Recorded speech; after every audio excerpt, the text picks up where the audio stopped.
صباح الخير. مين ايه؟ يا رب تكونوا بخير. ايه رأيكم في الفلوج بتاع امبارح؟ صراحة كان فلوج غريب حبتين ثلاثة، ان انا اشارك معاكم حاجة من ضمن الحاجات التطوعية يعني اللي انا بعملها في يومي او كده. آه، اظبط بقى. وفي نفس الوقت الكادر ده حلو. الكادر ده حلو، لا مش حلو، مش حلو. الفيديو بتاع امبارح ده كان حاجة كده من ضمن الحاجات التطوعية يعني اللي انا بقوم بيها خلال اليوم. ولكن الموضوع كان متعب شويه ومقرف، وانا عارف ان انت كنت ممكن تقول ايه، فين الافاده من الفيديو كله. ولكن الافاده انا قلتها في حاجه واحده بس، وهي ان انت تصحى بدري. زي دلوقتي كده، دلوقتي الساعه 10 ونص الصبح. وزمان زمان يعني كنت بسمع الناس الفلاحين بيقولوا ايه، آه عارف انت حته البدريه منسيه. البدريه مش اللي هي المؤنث بتاع الخروف، لا، البدريه اللي هو الصحيان بدري يعني. فاهمني؟ الصحيان بدري منسي. يعني انت لما بتعمل حاجه بدري فخلاص انت نسيتها. فده حرفيا اللي انا بحاول اعمله، او اللي انا بحاول اطبقه معاكم الفتره الجايه، خصوصا بقى ان انتوا داخلين على امتحانات. فمحتاجين تذاكروا، وانا كمان داخل على الامتحانات. يعني انا النهارده كنت بذاكر محاضره الصبح. صحيت الصبح، خدت لي محاضره كده، وهقوم دلوقتي اتشطف. عشان حاسس ان مش عارف، حاسس ان عارفين انتوا اللي هو مكلكع كده، كل حاجه داخله في بعضها. فحاسس بان هو ايه، مش ظابط الدنيا. فاقوم اخد دش وهرجع لكم كده، ايه، نتكلم مع بعض ونشوف هنعمل ايه النهارده وهنكمل مذاكره على ايه. واقول لكم على الاخبار، يعني الفيديوهات الجديده اللي هتنزل على القناه التانيه.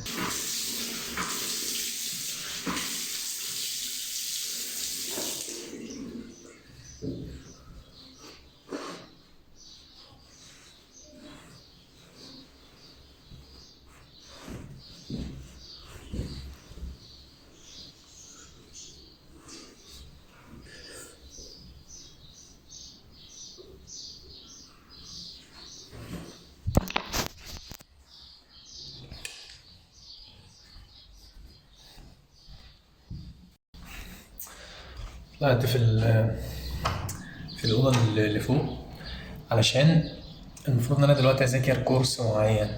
الاستديو تحت ما فيهوش انترنت، تمام.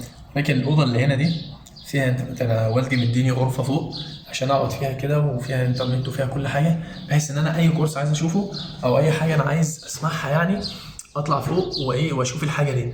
طيب، ليه انت بتحب تقعد في المكان اللي ما فيهوش انترنت؟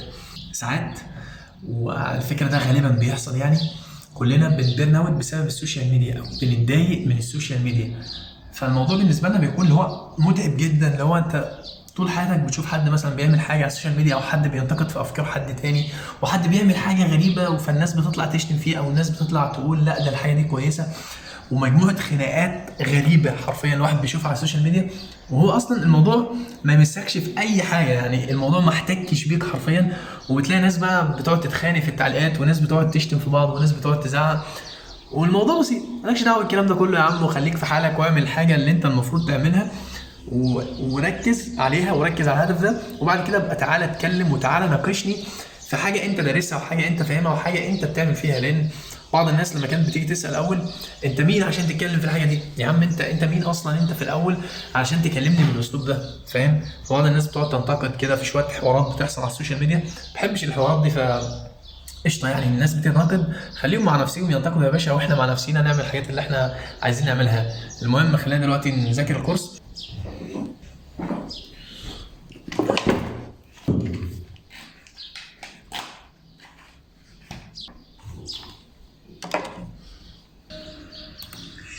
وقال فرعون ذروني أقتل موسى وليدع ربه إني أخاف أن يبدل دينكم أو أن يظهر في الأرض الفساد.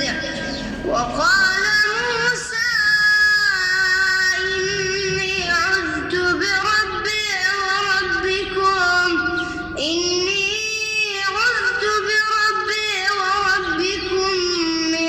كل متكبر لا يؤمن بيوم الحساب. وقال رجل مؤمن من آل فرعون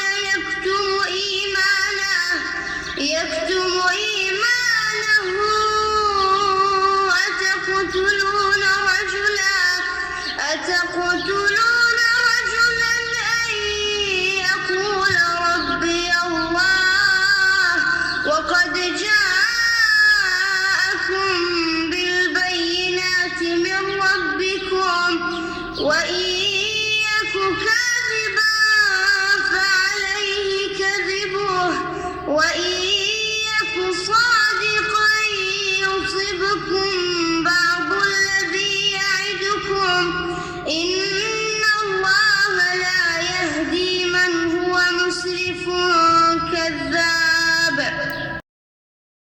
فدي حاجه على فكره بتشجعني جدا ان انا اذاكر على الانترنت فوق هنا، وتحت في الاستديو مفيش انترنت خالص. يعني حتى اصحابي كانوا بيكلموني امبارح، فانا ما ردتش اصلا، ما عرفش ارد بسبب ان هم بعتوا لي مسج وانا ما عرفش ارد عليها، وده كله بسبب ان مفيش انترنت في الاستوديو. فعاش جدا، انا مبسوط ان مفيش انترنت في الاستوديو ومبسوط جدا، ونفسي دي حاجه تفضل كده، ولكن للاسف يعني بحاول ادخل انترنت في الاستوديو ولكن مش عارف. انا مبسوط من حاجه زي كده، بس نفسي والله ادخل انترنت في الاستوديو. المهم احنا رغينا كتير قوي. ده الفيو هنا المفروض ان انت بتبص على الزرع بس مش عارف، انتوا مش شايفين حاجه، مش هتشوفوا حاجه انتوا. فانا المفروض دلوقتي ان انا اذاكر الكورس ده، فيلا بينا.